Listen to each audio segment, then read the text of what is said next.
여보, 불이야!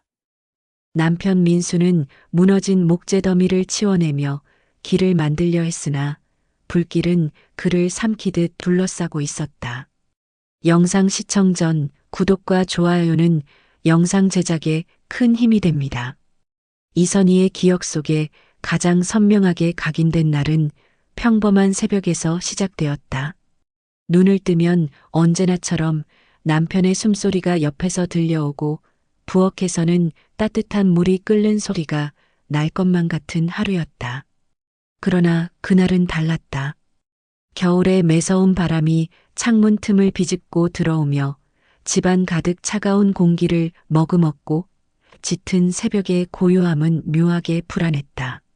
선희는 잠결에 아이의 작은 뒤척임을 들었다. 그 미약한 움직임은 엄마 곁에서 늘 안도감을 주던 존재의 증거였는데 곧 이어질 비극을 예고하는 것처럼 아득하게 멀게만 느껴졌다. 그 집은 오래된 목조 구조물이었다. 벽지는 군데군데 색이 바랬고 나무 기둥에는 세월의 흔적이 고스란히 남아 있었다. 하지만 선희에게 그 집은 소중한 추억이 깃든 보금자리였다.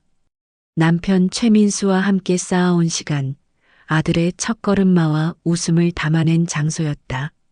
바닥에는 아직 아이가 흘린 작은 장난감이 굴러다니고 선반 위에는 가족 사진이 액자 속에 미소 지으며 나란히 놓여 있었다. 사진 속 세 사람은 언제나처럼 밝게 웃고 있었지만 현실 속에서 그 웃음은 곧 사라질 운명이었다. 불길은 아무도 예상치 못한 순간에 찾아왔다. 이웃이 버린 담배꽁초가 바람에 날려 작은 헛간의 집단에 닿았고 매서운 겨울바람은 그 불씨를 집 방향으로 몰아붙였다. 아직 깊은 새벽이었기에 사람들은 그 불씨를 눈치채지 못했다. 선희는 자다 깬 남편의 다급한 움직임에 고개를 들었다. 그의 얼굴에는 불안이 가득했고 창문 너머로 붉게 일렁이는 빛이 서서히 번져오는 것이 보였다. 그 순간 선희의 심장은 불길보다 먼저 뛰기 시작했다. 불이야! 남편의 외침이 공기를 갈랐다. 그러나 목조집은 이미 늦어버린 듯 불길에 삼켜지고 있었다. 불은 집 외벽을 타고 번졌고 매캐한 연기가 집 안으로 밀려 들어왔다. 숨을 들이쉴 때마다 목구멍이 타들어갔고 눈은 뜨기 힘들 정도로 따가웠다. 선희는 곧장 아들의 방으로 달려갔다. 조그만 이불 속에 파묻혀 있던 아들은 아직 잠에서 완전히 깨지 못한 채 작은 눈을 비비고 있었다. 그 순간 선희는 아이를 품에 안으며 본능적으로 생각했다. 무슨 일이 있어도 이 아이만큼은 지켜야 한다고. 그러나 현실은 잔혹했다. 남편은 물을 부어 불을 막아보려 했지만 역부족이었다. 불길은 이미 천장과 벽을 타고 순식간에 거실로 퍼져나갔고 집 전체가 마치 살아있는 괴물처럼 불타오르고 있었다. 선희는 아이를 안고 현관으로 향했지만 이미 그 길은 불길에 막혀 있었다. 벽이 무너져 내릴 듯 삐걱거렸고 집안 곳곳에서 나무가 타는 소리가 폭발음처럼 터져나왔다. 이대로 있다가는 모두 불 속에 갇힐 수밖에 없었다. 남편 민수의 얼굴은 연기에 그을려 시커멓게 변해갔고 그는 숨을 거칠게 몰아쉬며 다른 탈출구를 찾으려 애썼다. 그 눈빛 속에는 가족을 지키고자 하는 강한 결의와 동시에 두려움이 교차했다. 선희는 아이의 작은 손이 떨리는 것을 느꼈다. 아들은 울음을 터뜨리며 선희의 목을 끌어안았다. 그 작은 손길이 절박했기에 선희는 눈물이 차오르는 걸 느끼면서도 이 악몽 같은 순간을 받아들일 수밖에 없었다. 창문을 깨고 나가야겠다는 생각에 선희는 가까운 창문으로 향했다. 그러나 창문 손잡이를 잡는 순간 뜨겁게 달궈진 쇠붙이가 손바닥을 태웠다. 그녀는 신음소리를 내뱉으며 본능적으로 손을 떼었지만 이미 손바닥 피부는 붉게 데인 상태였다. 아들의 울음소리는 더욱 커져만 갔고 그 울음소리는 마치 세상을 향한 마지막 외침처럼 울려 퍼졌다. 그 순간에도 선희는 희망을 버리지 않았다. 반드시 아이를 살려야 한다는 일념 하나로 몸을 던졌다. 그러나 갑작스러운 폭발음과 함께 천장의 일부가 무너져 내렸다. 불길 속에서 붉은 불티가 비처럼 쏟아졌고 그 파편들이 선희의 어깨와 팔을 덮쳤다. 뜨거운 고통이 온몸을 파고들었지만 그녀는 아들을 더 단단히 끌어안았다. 남편 민수는 무너진 목재더미를 치워내며 길을 만들려 했으나 불길은 그를 삼키듯 둘러싸고 있었다. 그의 얼굴에는 포기하지 않겠다는 결연한 빛이 남아 있었지만 동시에 이 싸움이 끝까지 이어질 수 없음을 직감한 듯한 체념도 깃들어 있었다. 당신 먼저 나가! 그가 외쳤다. 하지만 선희는 아이를 안은 채 고개를 저었다. 차마 남편을 두고 나갈 수 없었다. 그러나 불길은 기다려주지 않았다. 민수는 마지막 힘을 짜내듯 그녀와 아이를 반대편으로 밀쳐냈다. 순간 선희는 남편의 눈빛을 똑똑히 보았다. 가족을 지키겠다는 사랑과 마지막 작별이 동시에 담긴 눈빛이었다. 그리고 바로 그때 불길은 집을 완전히 집어삼켰다. 무너져 내리는 천장의 잔해와 불길의 열기가 뒤엉킨 혼돈 속에서 선희는 아이를 품에 안은 채 바닥으로 나뒹굴었다. 귓가에는 귀청을 찢는 듯한 폭발음과 함께 남편의 목소리가 섞여 들어왔다. 그러나 그 목소리는 이내 연기와 불길에 묻혀 들리지 않았다. 마지막 순간 민수가 그녀와 아이를 힘껏 밀어내던 감각만이 손끝에 남아 있었다. 선희는 몸을 일으키려 애썼지만 이미 시야는 짙은 연기에 가려져 앞을 분간하기조차 힘들었다. 눈물과 연기로 앞이 흐릿해진 가운데 그녀는 본능적으로 아이의 얼굴을 확인했다. 아이의 두 눈은 겁에 질려 있었고 작은 손가락은 그녀의 옷자락을 부여잡은 채 파르르 떨고 있었다. 그러나 그 순간 불길은 마치 살아있는 괴물처럼 그들 사이를 갈라놓았다. 갑작스러운 기둥의 붕괴와 함께 무너진 나무 조각이 그녀와 아이를 분리시켰다. 선희는 필사적으로 손을 뻗었지만 아이의 손끝은 허공을 가르며 멀어졌다. 그녀는 목이 찢어져라 아이의 이름을 불렀지만 불길이 삼켜버린 울음소리만이 되돌아왔다. 작은 그림자와 함께 울부짖던 목소리는 점점 희미해졌고 곧 불 속으로 사라졌다. 그 순간 선희의 세계는 무너졌다. 그녀의 심장은 심하게 고동쳤지만 그 고동은 점점 공허한 메아리로 변해갔다. 정신을 잃기 직전 그녀는 아들의 작은 손가락이 움켜진 흔적을 피부에 느꼈다. 마치 마지막 인사를 남긴 듯 그 손끝의 떨림은 그녀의 기억 속에 깊이 새겨졌다. 그리고 어둠이 덮쳤다. 눈을 떴을 때 선희는 이미 병원 응급실에 누워 있었다. 온몸은 화상과 상처로 얼룩져 있었고 숨을 쉴 때마다 가슴이 갈라지는 듯 아팠다. 그녀가 처음 찾은 것은 남편과 아들의 흔적이었다. 그러나 의료진은 담담하게 말했다. 남편은 끝내 불길 속에서 나오지 못했고 아이는 시신조차 찾지 못했다고. 집 전체가 무너져 내렸기에 작은 흔적조차 남지 않았다고. 그 말을 듣는 순간 선희의 내면은 텅 빈 껍데기가 되었다. 그녀는 몸을 일으키려 했지만 다친 몸은 그녀를 눌러붙였다. 눈물조차 제대로 흘리지 못한 채 그녀는 하얗게 질린 얼굴로 천장을 바라보았다. 아이의 마지막 울음소리가 귓가에서 떠나지 않았다. 그 목소리는 마치 환청처럼 계속해서 되살아났다. 엄마, 그 한마디가 밤낮으로 귓가에 맴돌았다.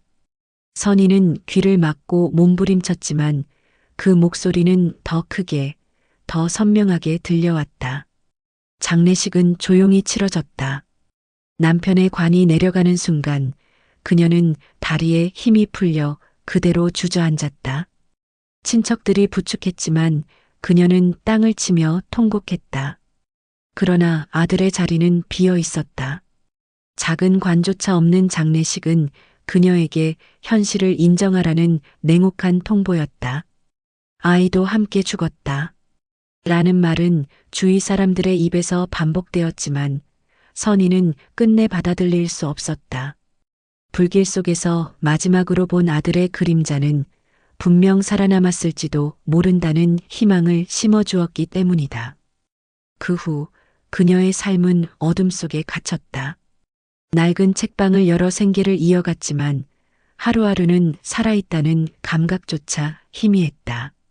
손님이 오가도 그녀의 눈은 늘 문 밖을 향해 있었다.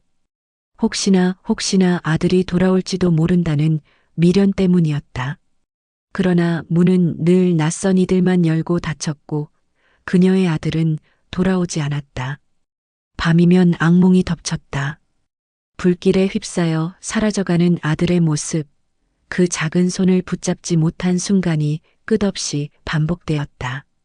꿈에서 깨어날 때마다 그녀는 식은땀에 흠뻑 젖어 있었고 숨을 몰아쉬며 한참을 눈을 감지 못했다.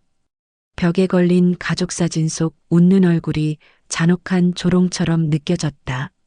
손끝으로 사진을 쓸어내릴 때마다 따뜻했던 날들의 기억이 너무도 생생히 되살아났다. 그녀는 때때로 아이의 물건을 꺼내어 안았다. 작은 장난감 자동차, 아이가 끄적거린 낙서, 아직도 아이의 체온이 남아있는 듯한 작은 이불.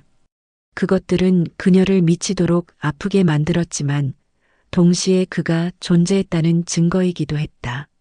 선희는 그 물건들을 안고 밤새 울다 지쳐 잠들곤 했다. 시간은 흘렀다. 계절이 몇 번이고 바뀌고 주위 사람들은 그녀에게 이제 그만 잊으라고 살아야 한다고 말했다. 그러나 선희는 알았다. 잊는다는 건 불가능하다는 것을. 그녀의 가슴 속에는 언제나 불길 속에서 사라진 아이의 울음이 자리하고 있었고 그것이 그녀를 살아있게 두어 죽어가게도 만들었다. 그녀는 늘 스스로에게 물었다. 혹시 그날 내가 조금만 더 빨랐다면? 조금만 더 강하게 손을 붙잡았다면? 그 끝없는 자책이 그녀를 잠식했다. 하지만 동시에 어딘가에 아직 살아있을지도 모른다는 희망이 그녀를 버티게 했다. 희망과 절망이 교차하는 그 경계 위에서 선희는 매일을 버텨냈다. 그녀의 삶은 그렇게 불길 속에서 사라진 아들을 향한 기다림으로 고여 있었다. 그리고 그 기다림은 20년이 흘러도 끝나지 않았다. 20년이라는 세월은 잔인할 만큼 빠르게 흘러갔다.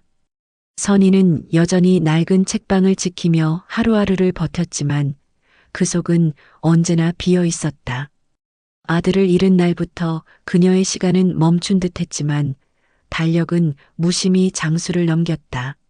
주름이 깊어진 얼굴과 굽은 어깨가 세월을 증명했지만 가슴 속엔 여전히 어린 아들의 목소리가 살아있었다.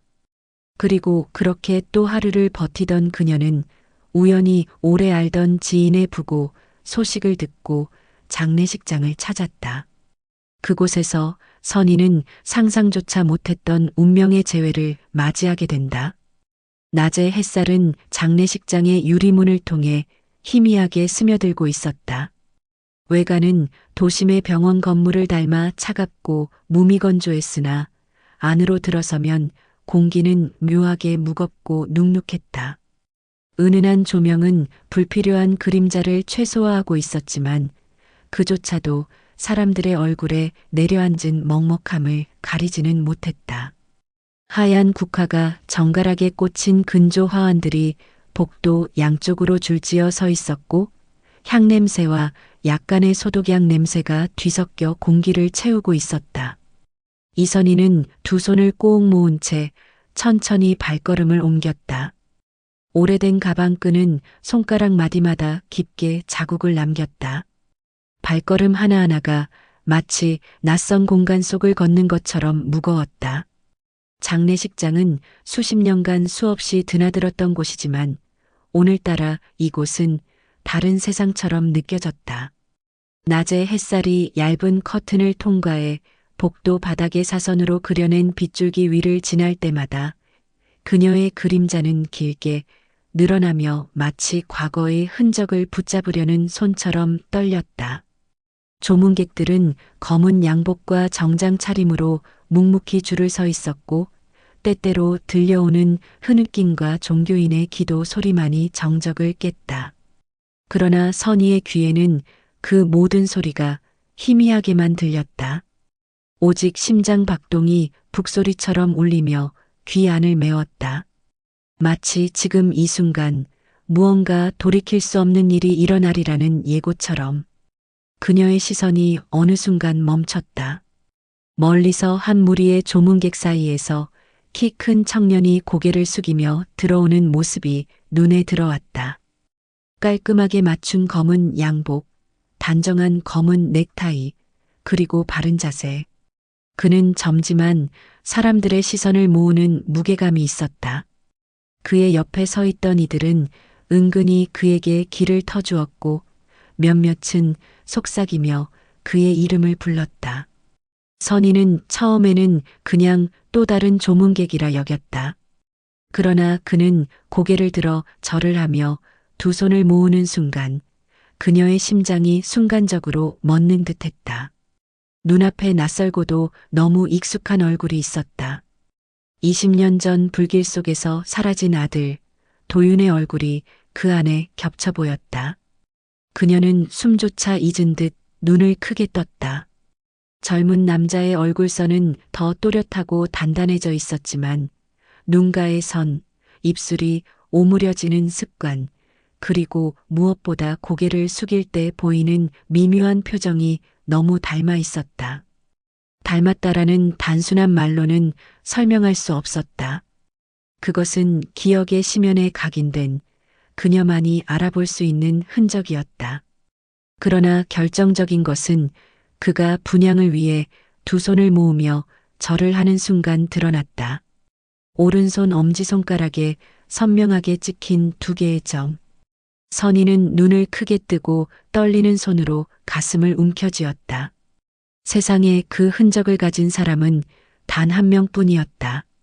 어린 시절 그녀는 아들의 작은 손을 잡으며 그 두 개의 점을 셀 수 없이 쓰다듬곤 했다. 놀이터에서 넘어져 울던 날 작은 손을 꼭 잡으며 괜찮아, 우리 아들이라 속삭였던 기억이 파도처럼 밀려왔다. 그 점은 잃어버린 아들의 증표였다. 순간 장례식장의 공간이 무너져 내리는 듯했다. 눈앞의 인물은 분명히 20년 전 화재로 사라진 아들이었다. 하지만 동시에 그는 낯선 청년이었다. 그 사이의 간극은 이선희의 정신을 갈라놓았다. 심장은 미친 듯이 뛰었고 호흡은 가빠졌다. 그녀는 무의식적으로 한 발 앞으로 나아가려 했으나 발밑은 제자리에 붙은 듯 움직이지 않았다. 그녀의 머릿속에는 수많은 의문이 폭풍처럼 몰아쳤다. 어떻게 살아남았던 거지? 그동안 어디에 있었던 거지? 왜 나를 모르는 얼굴로 서 있는 거지? 정말 내 아들이 맞는 걸까? 혹시 내가 잘못 본 건 아닐까? 그러나 엄지손가락의 두 점은 부정할 수 없는 진실을 고함쳤다. 그 작은 점들이 바로 눈앞에서 그녀를 향해 증언하고 있었다. 그토록 긴 세월 동안 잊히지 않았던 손의 감촉, 꿈에서조차 손을 뻗으며 부르던 이름.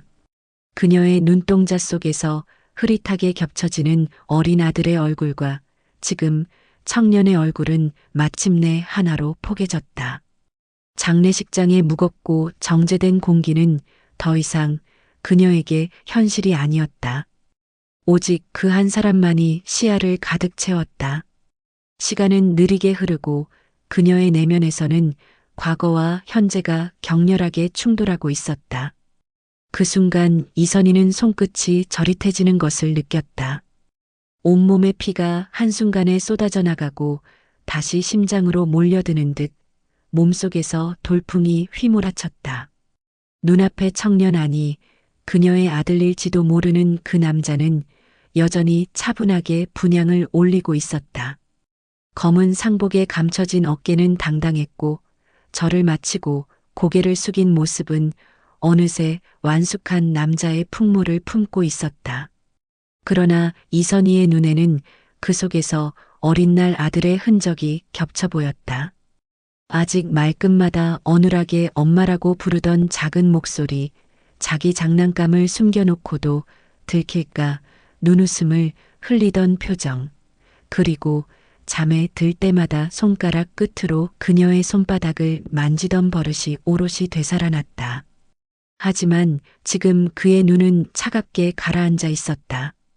조문객으로서의 예의와 절제만이 가득한 그 눈빛에는 어머니를 알아보는 기색이 전혀 없었다. 마치 그녀가 투명한 존재인 양 그의 시야는 결코 이선희에게 닿지 않았다. 그것이 선희의 가슴을 무너뜨렸다.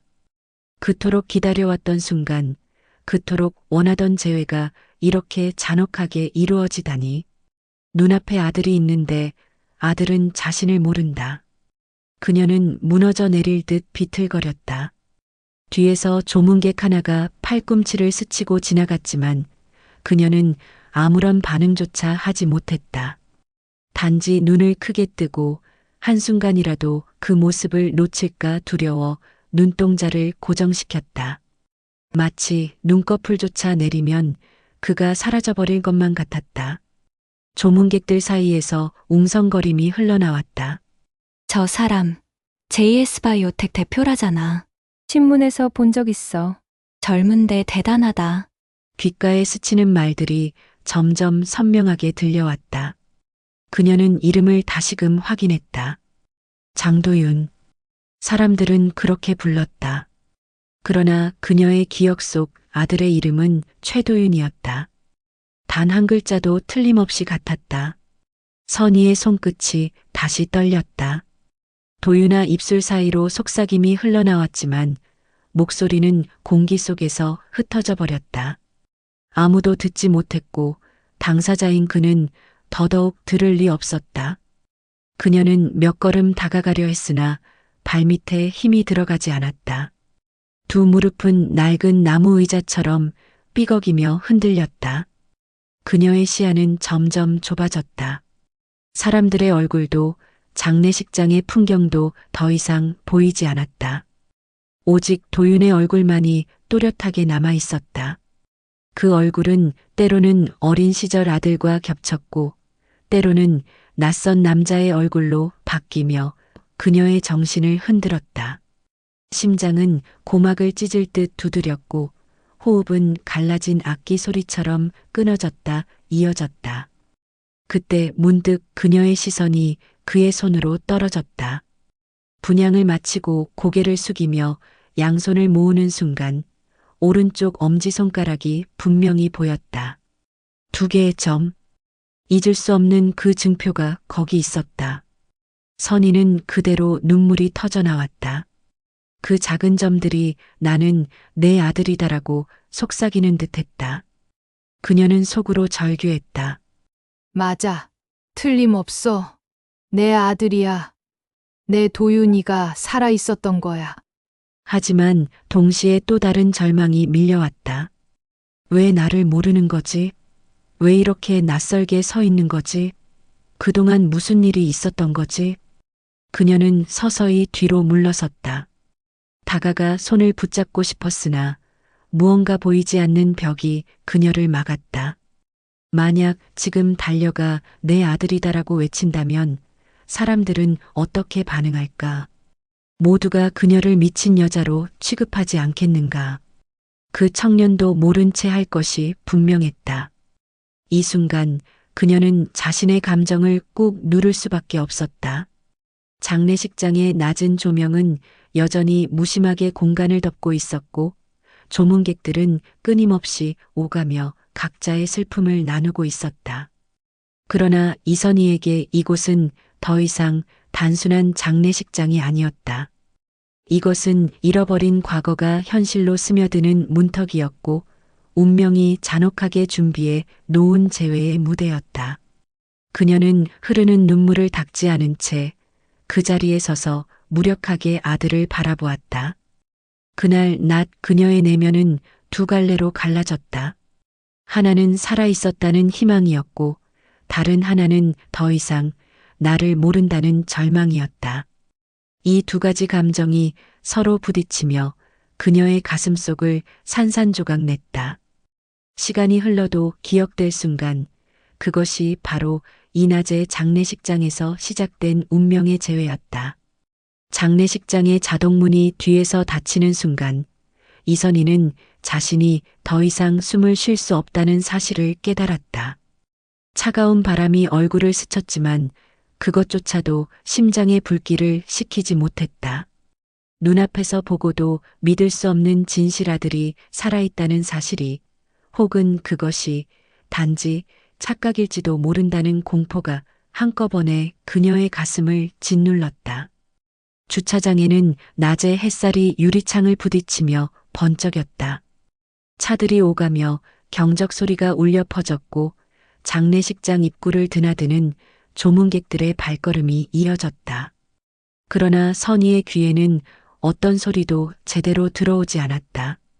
세상은 여전히 움직이고 있었지만 그녀는 그 움직임과 단절된 채 홀로 다른 세계에 서 있는 듯했다. 그녀의 시선은 본능처럼 뒤를 향했다. 혹시 그가 아니 도윤이 장례식장을 나서는 모습을 볼 수 있을까? 심장이 다시 거세게 뛰기 시작했다. 손바닥은 땀에 젖어 있었고 어깨는 알 수 없는 긴장감으로 굳어 있었다. 몇 번이나 다리를 내디디려 했으나 발은 바닥에 박힌 돌처럼 움직이지 않았다. 시간이 얼마나 흘렀을까? 문이 열리고 검은 양복 차림의 청년이 모습을 드러냈다. 검은 마스크가 얼굴을 절반 가리고 있었지만 그녀의 눈에는 단번에 그가 도윤이라는 사실이 보였다. 마스크조차 가릴 수 없는 눈매, 그 안에 스치는 익숙한 그림자가 있었다. 그는 주변을 둘러보며 짧게 전화기를 꺼내 들었다. 낮은 목소리가 흘러나왔지만 거리는 멀어 제대로 들리지 않았다. 다만 짧게 고개를 끄덕이고 걸음을 옮기는 모습이 보였다. 그의 걸음걸이조차도 어린 시절 놀이터에서 달리다가 그녀 곁으로 돌아오던 모습과 겹쳐졌다. 이선희는 숨을 삼켰다. 당장이라도 달려가 등을 붙잡고 얼굴을 확인하고 그 두 개의 점을 다시금 직접 만져보고 싶었다. 하지만 동시에 무서웠다. 만약 그가 그녀를 외면한다면? 만약 그녀의 착각이라면? 모든 희망이 무너지는 순간을 견딜 수 있을까? 그녀는 결국 차 뒤에 몸을 숨겼다. 눈동자만 내밀어 그의 모습을 좇았다. 도윤은 검은 차량에 올라탔다. 문이 닫히는 소리와 함께 엔진이 켜졌다. 그녀는 얼어붙은 채 그 차가 도로로 빠져나가는 모습을 지켜봤다. 차창 너머로 스친 순간 그는 창밖을 한번 바라보았다. 마치 무언가를 느낀 듯 눈을 돌렸지만 이선희가 숨어 있는 곳까지는 보지 못했다. 차가 사라지자 이선희의 무릎은 버티지 못하고 바닥에 꿀려졌다. 차가운 아스팔트 위에 그녀의 손바닥이 닿았고 온몸은 떨림으로 가득했다. 눈물이 흘러내려 뺨을 타고 떨어졌다. 그러나 이번의 눈물은 단순한 슬픔이 아니었다. 희망, 혼란, 공포, 절망이 한꺼번에 얽혀 만들어낸 폭풍 같은 눈물이었다. 그날 밤 그녀는 작은 책방으로 돌아왔지만 책의 글자는 더 이상 눈에 들어오지 않았다. 종이 냄새도 책장을 넘기는 소리도 아무것도 위로가 되지 못했다. 책상 위에 앉아 종이와 펜을 꺼냈으나 글자는 엉망으로 흐려졌다. 그녀의 머릿속에는 오직 낮의 장례식장에서 본 장면만이 끊임없이 되풀이됐다. 그가 내 아들이 맞을까? 왜 나를 모르는 거지? 그동안 어디에 있었던 거지? 왜 이름이 바뀌어 있는 거지? 수많은 질문들이 꼬리를 물고 나타났다. 그러나 답은 없었다. 그녀는 창문을 열고 밤하늘을 올려다봤다. 달빛이 흐릿하게 번지고 별빛은 희미했다. 어둠은 장례식장의 그림자를 그대로 데려온 듯 그녀의 방 안에 내려앉았다. 도윤아, 그녀는 또다시 이름을 불렀다. 이름을 부르면 언젠가는 대답이 돌아올 거라는 믿음 같은 것이 있었다. 그러나 방 안은 고요했다. 그 고요가 그녀를 더욱 미치게 했다. 한참을 그렇게 앉아있던 그녀는 마침내 결심을 다졌다. 도윤이 진짜 아들인지 아니면 그저 닮은 타인인지 반드시 확인해야 한다. 더 이상 무의미한 추측에 스스로를 갉아먹을 수는 없었다. 그가 어떤 삶을 살아왔는지, 왜 어머니를 모른 채 하는지 그 진실을 밝혀야만 했다. 그 순간 그녀의 눈빛은 다시 살아났다. 오랜 세월 상처와 상실로 죽어있던 눈빛이 다시 불꽃을 품기 시작했다.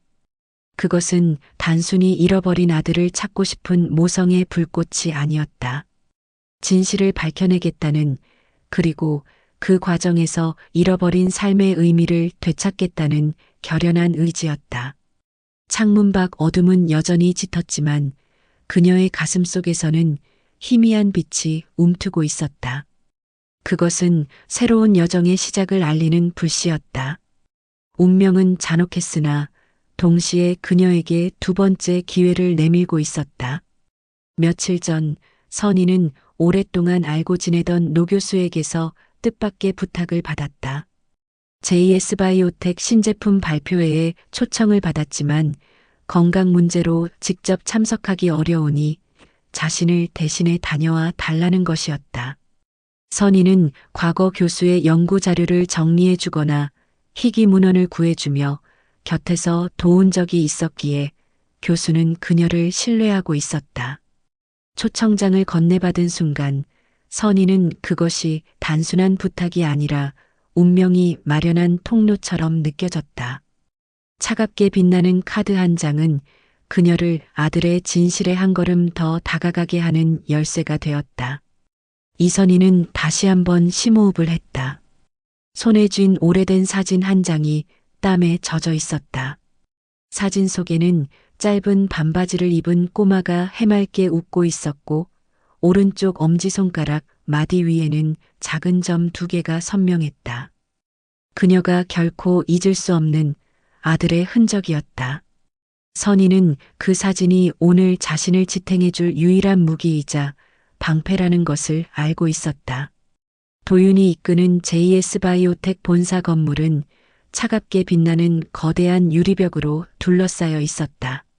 사방으로 뻗은 도로 위에 검은 차량들이 줄지어 서 있었고 건물 앞을 지키는 보안 요원들의 눈빛은 날카롭게 매서웠다. 이곳은 분명히 그녀와는 전혀 어울리지 않는 세상이었다. 하지만 어머니의 발걸음을 막을 수는 없었다. 자동문이 열리자 로비의 공기는 묘하게 차가웠다. 흰색 대리석 바닥에 반짝이는 조명이 반사되어 눈을 아프게 했고 사람들의 발걸음 소리와 전화벨 소리가 뒤섞여 차갑게 울려 퍼졌다. 선희는 그 속에서 이방인처럼 서 있었다. 검소한 옷차림과 낡은 가죽 가방은 눈에 띄게 초라해 보였지만 그녀의 눈빛만은 흔들리지 않았다. 발표회 참석자 명단에 이름이 기록된 덕분에 그녀는 생각보다 쉽게 건물 안으로 들어설 수 있었다. 그러나 행사가 끝난 뒤 선희는 단호하게 요청했다. 대표님을 잠시만 뵙게 해달라. 몇 번이나 신분을 확인하는 보안 직원들의 경계가 이어졌지만 결국 그녀의 간절한 표정과 초청장의 권위가 맞물리며 도윤 앞에 설 기회가 주어졌다. 긴 복도를 지나 회의실 문이 열렸을 때 선희의 심장은 귀 옆에서 쿵쾅거리며 울려댔다. 회의실 한가운데 도윤이 앉아 있었다. 잘 다려진 짙은 회색 수트와 단정하게 빗어넘긴 머리, 냉정하고 절제된 표정은 그가 이곳의 주인임을 단번에 알게 했다. 창가에서 들어오는 빛이 그의 얼굴을 스쳐 지나갔고 그 순간 선희는 숨이 막힐 만큼 충격을 받았다. 그 얼굴, 눈매 그리고 무엇보다 손끝.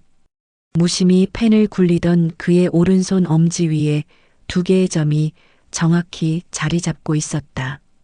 그것은 결코 우연일 수 없었다. 세상 어디에도 똑같은 위치에 두 개의 점을 가진 이는 드물었다. 선희의 눈에 눈물이 고였고 손에 쥔 사진이 바르르 떨렸다.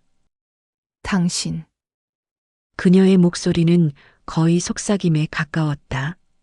그러나 그 떨림 속에 간절함과 믿음이 담겨 있었다. 도윤은 고개를 들어 선희를 바라보았다. 그의 눈빛은 잠시 의아함에 멈칫했지만 곧 무표정으로 되돌아갔다. 오랫동안 기업을 이끌어온 사람다운 태도였다. 낯선 여인의 감정에 휘둘리지 않으려는 냉정함, 그러나 아주 미세한 호기심이 그 눈동자 가장자리에서 반짝였다. 선희는 떨리는 손으로 사진을 내밀었다. 이 아이 제 아들입니다. 당신 손가락의 점, 그건 절대 우연일 수 없어요. 순간 회의실 문이 열리며 날카로운 발소리가 다가왔다. 서지연이었다. 그녀는 검은 정장을 입고 손에 고가의 핸드백을 들고 있었다. 또렷한 화장 아래에서 눈빛은 매섭게 빛났다. 도윤의 아내로서 그리고 이 회사의 실질적인 안주인으로서 그녀는 상황을 빠르게 장악했다. 지연의 눈이 선희와 사진을 차례로 스쳤다. 곧 입술이 비틀리며 차가운 웃음이 번졌다. 여보, 이런 사람 말 들어줄 필요 없어요. 그녀의 목소리는 낮았지만 확신에 차 있었고 상대를 짓밟는 힘이 실려 있었다. 사람 하나의 욕심이 얼마나 뻔한지 모르세요? 돈을 노린 겁니다. 그 말은 마치 칼날 같았다. 선희의 심장은 파르르 떨렸고 숨이 막혔다. 그러나 그녀는 물러서지 않았다. 저는 돈 따위 바라지 않습니다. 당신은 모를 거예요. 불길 속에서 울던 아이의 목소리, 그 손을 놓쳤을 때의 절망을 저는 압니다. 저 사람은 제 아들입니다. 지연은 비웃음을 감추지 않았다. 눈썹이 날카롭게 치켜 올라가며 그녀는 선희를 위아래로 훑쳤다. 웃기지 마세요. 이제 와서 그런 말을 해서 뭐가 달라지죠? 이 회사, 이 지위, 그건 제 남편의 것이에요. 남편의 과거 따위, 저에게는 아무 의미 없어요. 그 순간 도윤은 한동안 말이 없었다. 선희의 절박한 눈빛과 지연의 냉혹한 시선 사이에서 그의 표정은 단단히 굳어 있었다. 하지만 엄지손가락을 무의식적으로 감싸주는 작은 동작이 그의 내면이 흔들리고 있음을 드러내고 있었다. 그리고 그때 전화벨 소리가 회의실을 가득 울렸다. 도윤의 비서가 급히 다가와 귓속말을 전했다. 표정이 일순 어두워진 도윤은 자리를 박차고 일어섰다. 그가 들은 소식은 단 하나였다. 딸 할인의 상태가 급격히 나빠졌다는 것. 순간 회의실의 공기가 송두리째 바뀌었다. 선희는 직감적으로 느꼈다. 이 위기가 새로운 문을 열 것이라는 것을. 병원의 복도는 언제나 그렇듯 차갑고 무표정했다. 흰색 벽과 천장은 반짝이는 형광등 불빛에 잠식당한 듯 희멀겋게 빛났고 소독약 냄새가 코끝을 무겁게 눌렀다. 선희는 빠른 걸음으로 복도를 따라 걸어가면서도 발걸음마다 점점 무거워지는 심장을 느꼈다. 갑작스럽게 들려온 소식 도윤의 딸 장할인의 위중한 상태. 그것은 단순한 병세 악화가 아니라 가족만이 건널 수 있는 다리로 이어지는 전환점일지도 모른다는 예감이었다. 중환자실 앞 커다란 유리창 너머로 보이는 할인의 모습은 선희의 가슴을 무너뜨렸다. 7살밖에 되지 않은 작은 몸이 하얀 시트 위에 누워 있었다. 팔과 가슴에 연결된 수많은 선과 기계 장치가 아이의 생명을 붙잡고 있었고 산소 마스크 속으로 들고 나는 가쁜 숨결은 불안하게 흔들리고 있었다. 아이의 눈꺼풀은 무겁게 내려앉아 있었고 핏기 없는 작은 입술은 종이처럼 창백했다. 유리창 앞에 선 도윤의 뒷모습은 무너져 내린 산처럼 보였다. 단단하게 다져진 어깨가 처음으로 무겁게 처져 있었고 두 손은 힘없이 옆구리에 떨어져 있었다. JS 바이오텍의 CEO라는 거대한 권위도 차갑게 무표정을 유지하던 얼굴도 지금 이 순간만큼은 아무 의미가 없었다. 그는 그저 위독한 아이의 아버지일 뿐이었다. 그 옆에서 서지연은 여전히 단정한 겉모습을 유지하고 있었지만 눈빛은 바짝 날이 서 있었다. 그녀의 손가락은 조급하게 팔찌를 돌려대고 있었고 입술은 여러 번 깨물려 붉게 물들어 있었다. 그러나 그 불안은 아이를 향한 사랑의 불안이라기보다 무너져가는 자신의 세계에 대한 두려움처럼 보였다. 의사 김성우가 차트를 들고 다가왔다. 그는 침착한 표정이었으나 눈빛만큼은 무겁게 가라앉아 있었다. 환자의 상태가 심각합니다. 간 기능이 더 이상 버티기 어렵습니다. 가능한 한 빨리 이식이 필요합니다. 가족 중에 조직이 맞는 사람이 있다면 가장 이상적입니다. 순간 복도에 얼어붙은 침묵이 흘렀다. 도윤은 천천히 고개를 들어 의사를 바라봤다. 그의 눈동자는 붉게 충혈되어 있었고 오랫동안 고통을 참아온 흔적이 깊게 배어 있었다. 그러나 대답은 쉽지 않았다. 그는 자신이 아버지임에도 무력할 수밖에 없었다. 그때 선희의 심장이 쿵 내려앉았다. 그녀의 혈액형 아들과 같은 희귀형이었다. 기억 저편에서 떠오르는 오래전 진료 기록과 아이에게서 물려받았을 그 피의 연결. 그것은 단순한 우연일 수 없었다. 선희는 숨을 몰아쉬며 앞으로 한 걸음 나섰다. 제가 해보겠습니다. 그 목소리는 떨렸지만 동시에 결연했다.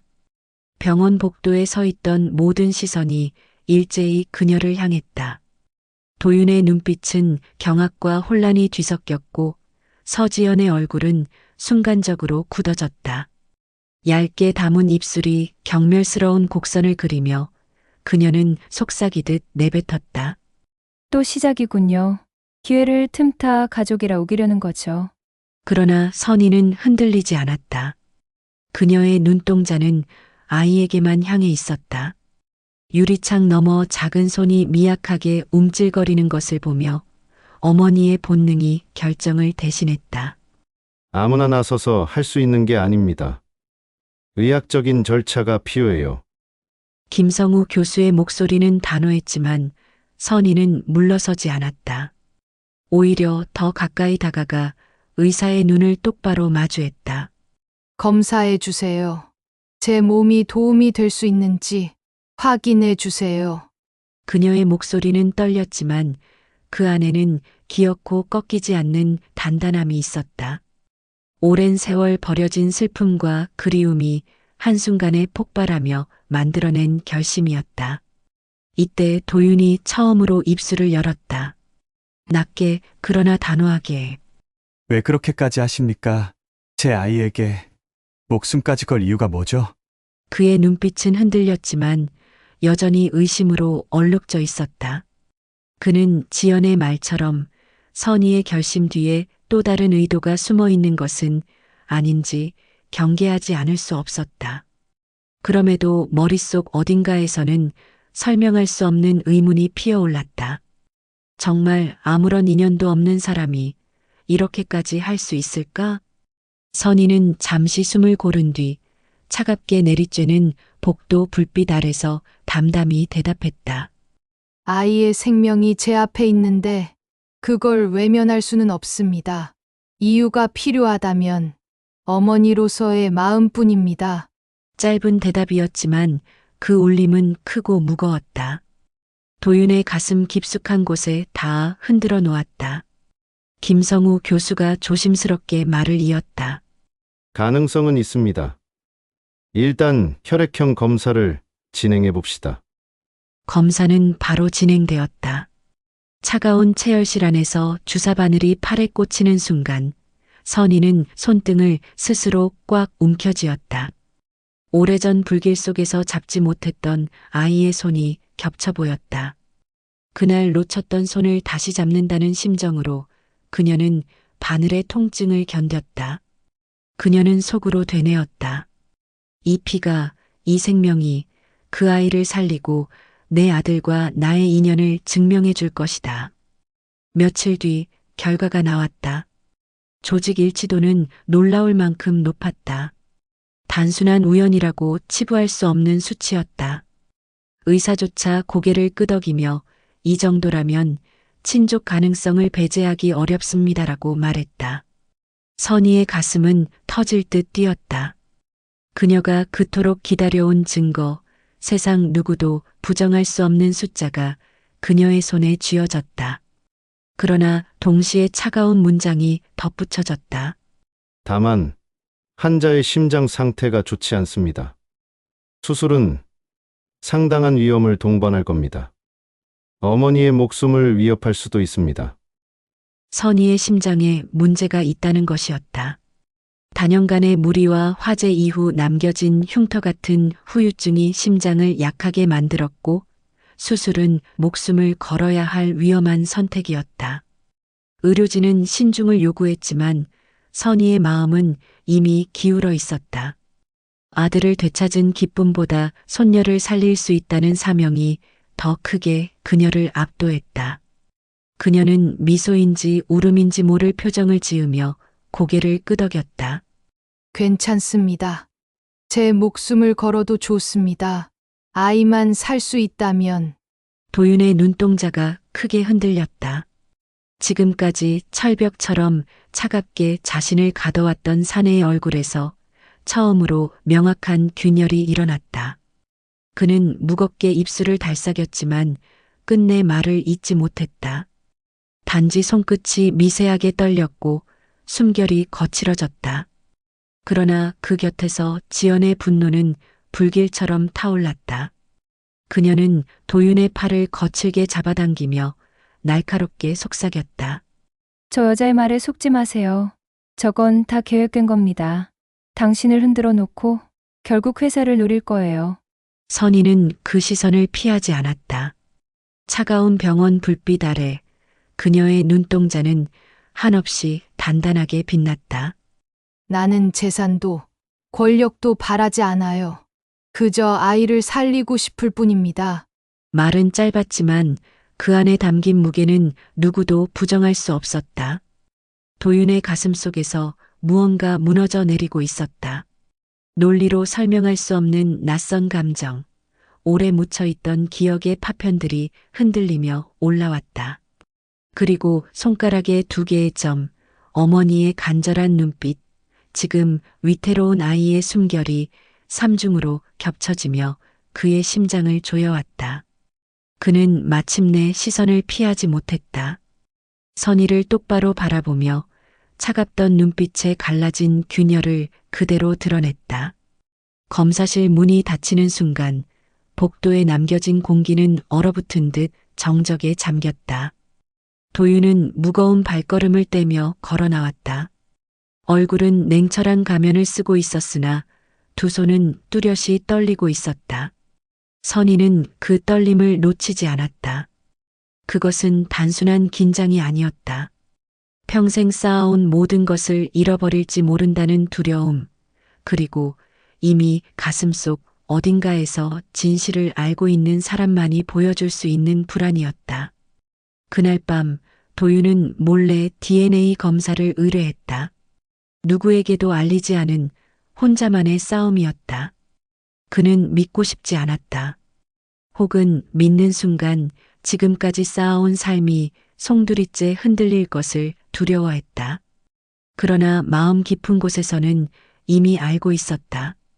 오랫동안 눈길조차 주지 않았던 오른손 엄지의 두 개의 점이 선희의 눈빛과 겹쳐지며 방어선을 조금씩 무너뜨리고 있었기 때문이다.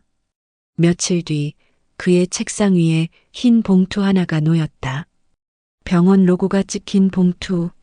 손끝이 차갑게 떨려왔다. 한참 동안 뜯지 못하고 있던 그는 마침내 결심하듯 봉투를 찢었다. 종이를 꺼내 읽는 순간 활자로 새겨진 단 한 줄이 그를 무너뜨렸다. 99.9% 친모와의 일치. 그러나 그는 곧바로 진실을 받아들이지 못했다. 봉투를 서랍 깊숙이 밀어넣으며 스스로에게 되뇌었다. 아직은 아니다.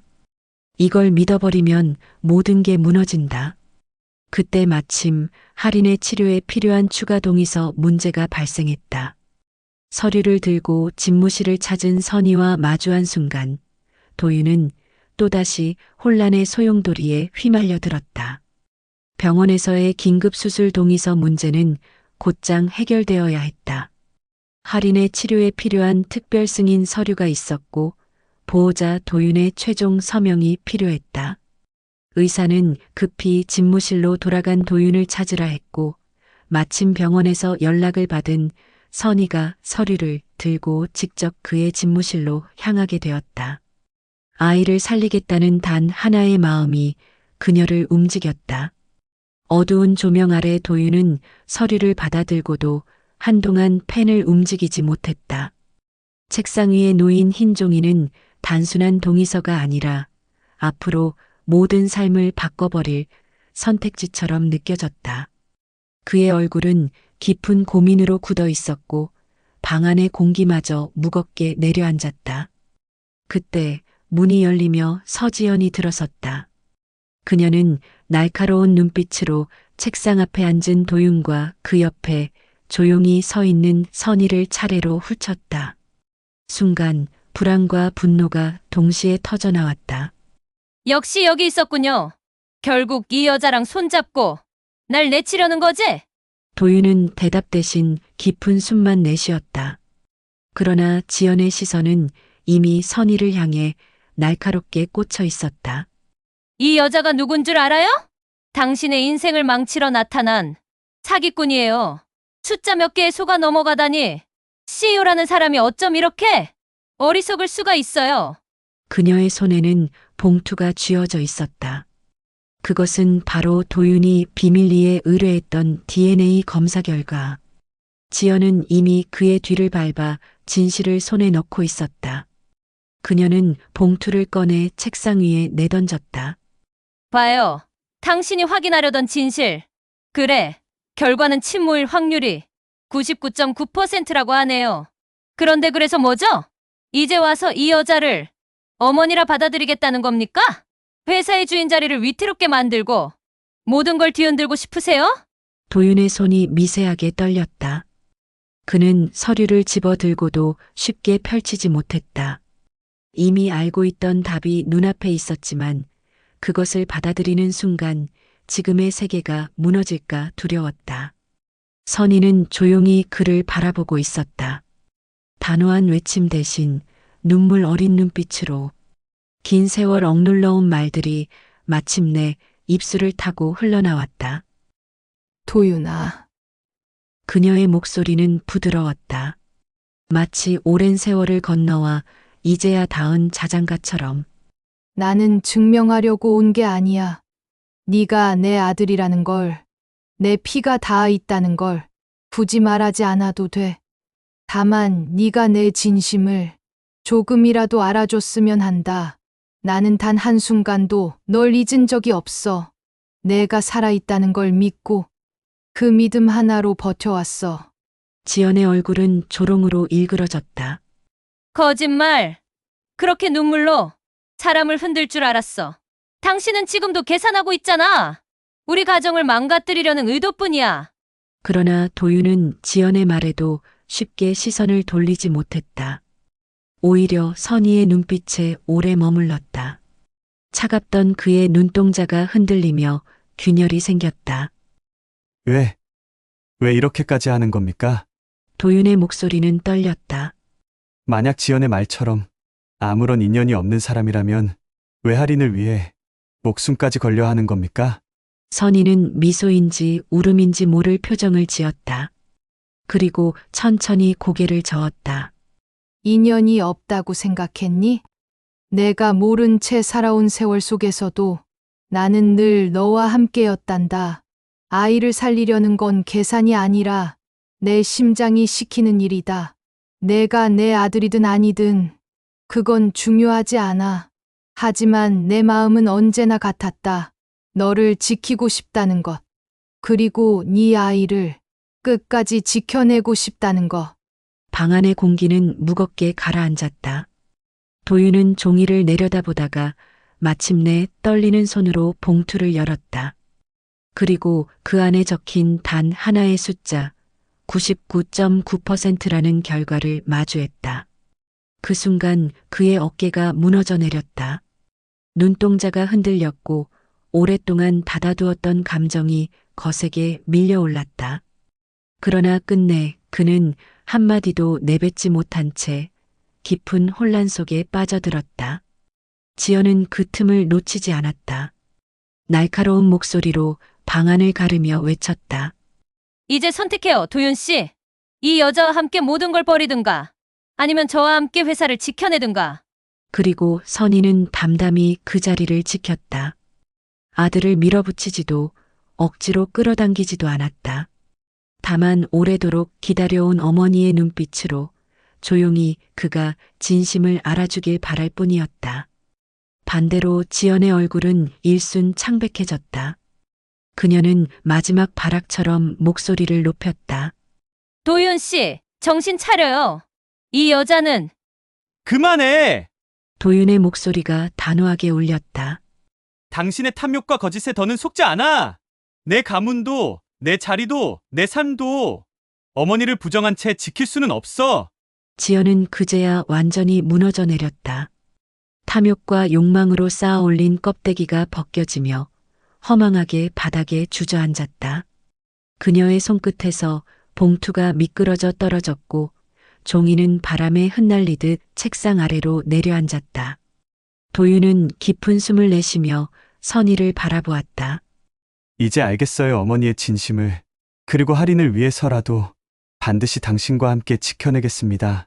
그 순간 어머니와 아들은 비로소 서로를 제대로 마주했다. 억눌러온 세월이 무너지고 다시금 이어진 피의 인연이 단단히 굳어졌다. 수술실 앞 복도는 고요했지만 그 고요는 평온이 아니라 무겁게 짓누르는 공기였다. 흰 벽에 반사된 푸른 수술등 불빛이 창백하게 번져 있었고 앉아있는 이들의 그림자는 긴장과 절망 속에 길게 드리워졌다. 선희는 차가운 바람처럼 몰아치는 불안 속에서 수술복을 입고 들어갔다. 그러나 그녀의 눈동자에는 흔들림이 없었다. 아이를 살리겠다는 결심이 모든 두려움을 밀어냈다. 몸이 눕혀진 순간 차가운 수술대의 금속 감촉이 등 뒤로 스며들었다. 심장이 요동치며 긴 세월 묵혀왔던 모든 기억들이 스쳐 지나갔다. 아들을 잃었던 날 지독한 절망 속에서 혼자 살아내야 했던 수많은 밤들, 그리고 다시 마주한 순간의 충격까지. 그 모든 고통이 이제 단 하나의 이유로 귀결되고 있었다. 할인을 살려야 한다. 그 아이는 내 손녀다. 나의 아들의 딸이다. 마취가 퍼져오기 직전 그녀의 시선은 수술등을 뚫고 허공을 향했다. 흐려지는 의식 속에서 선희는 아들의 얼굴을 떠올렸다. 도윤아, 제발 아이를 지켜줘. 나는 끝까지 너와 함께 할 거야. 복도 밖에서는 시간이 끝없이 늘어지고 있었다. 도윤은 초조하게 수술실 문 앞을 서성거렸다. 한 손으로는 머리를 감싸쥐었고 다른 손은 허공을 붙잡듯 허우적였다. 세상의 어떤 거래나 협상도 이 순간을 대신할 수 없었다. 그는 아무것도 할 수 없다는 무력함 앞에 처음으로 무너지고 있었다. 지연은 의자에 앉아 있었지만 발끝을 끊임없이 두드렸다. 그녀의 얼굴은 굳어 있었고 눈동자에는 날선 불안과 짜증이 교차했다. 남편의 불안이 자신에게 옮겨오는 것이 싫었고 더구나 모든 것이 선이라는 여자의 등장이 촉발한 결과라는 사실이 분노를 자극했다. 시간은 무자비하게 흘렀다. 벽시계의 초침이 한 칸씩 움직일 때마다 도윤의 가슴은 더 거칠게 뛰었다. 마침내 수술실 불이 꺼지고 의사들이 차례로 걸어 나왔다. 김성우 교수의 얼굴에는 땀이 맺혀 있었고 표정은 무겁게 굳어 있었다. 수술은 성공적으로 끝났습니다. 아이는 안정 단계에 들어갔습니다. 그 말에 복도는 안도의 숨결로 흔들렸다. 도윤은 벽에 기댄 채 깊은 숨을 몰아쉬었고 무릎이 풀려 주저앉을 뻔했다. 그러나 이어진 말은 그의 가슴을 다시 죄었다. 하지만 이선희 씨가 위험합니다. 출혈이 많았고 회복 과정에서 합병증이 발생할 가능성이 큽니다. 앞으로가 고비입니다. 도윤의 눈이 크게 흔들렸다. 이제 막 되찾은 어머니를 다시 잃을 수도 있다는 공포가 한꺼번에 몰려왔다. 그 공포는 칼날처럼 날카로웠고 가슴을 파고드는 고통으로 변했다. 그는 처음으로 무너지는 울음을 토해냈다. 제발 어머니를 살려주세요. 이제야 찾았는데, 이제야. 그의 목소리는 절규에 가까웠다. 수십 년 동안 억눌러 온 감정이 폭발하듯 터져나왔다. 권력으로도 돈으로도 막을 수 없는 가장 원초적인 두려움이 그를 무릎 꿇게 했다. 그 순간 바짓가랑이를 잡는 심정으로 앉아있던 지연의 얼굴에는 미묘한 균열이 일었다. 그러나 그녀는 여전히 차갑게 고개를 돌렸다. 그녀에게는 남편의 절규보다 앞으로 다가올 불안정한 미래가 더 크게 보였다. 선희가 살아남는다면 남편은 결코 이전의 도윤으로 돌아가지 않을 것이다. 집중치료실 안 선희는 의식 없는 상태로 누워 있었다. 기계음이 일정한 박자로 울려 퍼졌고 산소 마스크 속으로 들고 나는 숨결은 위태롭게 이어졌다. 그녀의 피부는 창백했고 손끝은 얼음처럼 차가웠다. 그러나 그 차가움 속에서도 선희의 내면은 어둡고 깊은 꿈결 속에서 흔들리고 있었다. 긴 터널을 걷는 듯 끝없는 어둠 속에서 희미한 빛이 보였다. 그 빛 속에 어린 도윤이 서 있었다. 작은 손을 흔들며 해맑게 웃고 있었다. 도윤아, 그녀는 그 아이를 향해 달려가고 싶었다. 그러나 거리는 쉽게 좁혀지지 않았다. 끝없이 멀어져가는 아이의 뒷모습을 붙잡으려는 순간 누군가의 따뜻한 손길이 그녀를 끌어당겼다. 그것은 다시 살아가라는, 아직 끝나지 않았다는 부름이었다. 깊은 어둠 속에서 서서히 의식이 떠올랐다. 처음에는 작은 바람결 같은 속삭임이었다. 무언가 자신을 붙잡고 흔드는 따스한 기운, 그것이 다시 현실로 불러내고 있었다. 선희의 귀에 낯익은 울음소리가 스며들었다. 낮게 떨리는 성인의 울음, 그러나 그 울음 속에는 어린아이와 다름없는 절박함이 배어 있었다. 눈꺼풀이 무겁게 들렸다. 희미한 빛이 스며들었고 흰 천장과 반짝이는 기계 불빛이 시야에 걸렸다. 마스크를 낀 얼굴들, 긴장된 숨결, 그리고 그 사이에서 고개를 숙이고 눈물을 흘리는 도윤의 모습이 보였다. 그의 손이 그녀의 손등을 움켜쥐고 있었고 손끝은 떨리고 있었다. 선희는 겨우 입술을 움직였다. 목구멍이 메말라 말소리가 거의 나오지 않았지만 간신히 한 단어를 토해냈다. 도윤아, 그 짧은 부름에 도윤은 얼굴을 들었다. 눈가가 붉게 젖어 있었고 오랜 세월 쌓아온 단단한 껍질이 무너져 있었다. 그는 아이처럼 떨며 웃었다. 어머니 살아 계셨군요. 이제 다시는 놓치지 않겠습니다. 그 순간 선희의 가슴은 미어졌다. 20해 넘게 그리워온 이름, 그토록 불러도 닿지 않던 아들이 눈앞에 있었다. 비록 시간이 그녀의 몸과 마음을 깊게 깎아내렸지만 이 순간만큼은 그 모든 고통이 보상받는 듯했다. 며칠 뒤 병실 창가로 햇살이 스며들었다. 커튼 사이로 흘러내린 빛은 부드럽게 선희의 얼굴을 감싸며 그동안의 고통을 씻어내듯 따스했다. 그녀는 아직 쇠약했지만 정신은 또렷해지고 있었다. 침대 곁 의자에는 도윤이 앉아 있었다. 그는 서류 가방도 반짝이는 휴대전화도 손에 들고 있지 않았다. 대신 그는 조용히 어머니 곁을 지켰고 그 눈빛에는 새로운 결심이 자리 잡고 있었다. 반면 병실 문가에 서 있는 지연의 얼굴은 어두웠다. 그녀는 남편의 변화가 불안했다. 도윤이 더 이상 자신의 손아귀에 있지 않음을 직감하고 있었다. 그간 쌓아온 모든 부와 권력이 단 한 사람의 존재 때문에 위태롭게 흔들리고 있었다. 당신, 생각을 잘해야 해요. 이 여자가 누구인지 똑똑히 봐요. 당신의 어머니라 주장하지만 결국 당신의 인생을 무너뜨릴 사람일 수도 있어요. 지연은 낮게 속삭였지만 목소리에는 날카로운 독이 배어 있었다. 그러나 도윤은 고개를 저었다. 아니, 이제 확실히 알았어. 내 삶에서 가장 소중한 건 권력도 돈도 아니야. 어머니를 지키지 못하면 나는 아무것도 아닌 사람이야. 그 대답에 지연의 얼굴은 일순 굳어졌다. 그녀는 더 말하지 못한 채 병실을 나가버렸다. 문이 닫히는 소리가 공허하게 울려 퍼졌다. 시간은 흘러 할인의 병세는 점차 회복되어 갔다. 병실 창가에서 뛰놀며 웃음을 터뜨리는 아이의 모습은 긴 절망의 끝에서 찾아온 기적 같았다. 선희는 침대에서 몸을 일으켜 손녀의 웃음을 바라보았다. 작은 발걸음이 병실을 채우는 순간마다 그녀의 심장은 다시 살아나는 듯 뛰었다. 도윤은 창가에 서서 그 모습을 지켜보았다. 그의 표정에는 깊은 후회와 동시에 새로운 희망이 담겨 있었다. 오래도록 잃어버린 시간을 되찾을 수는 없었지만 앞으로의 시간을 어떻게 살지는 그에게 달려 있었다.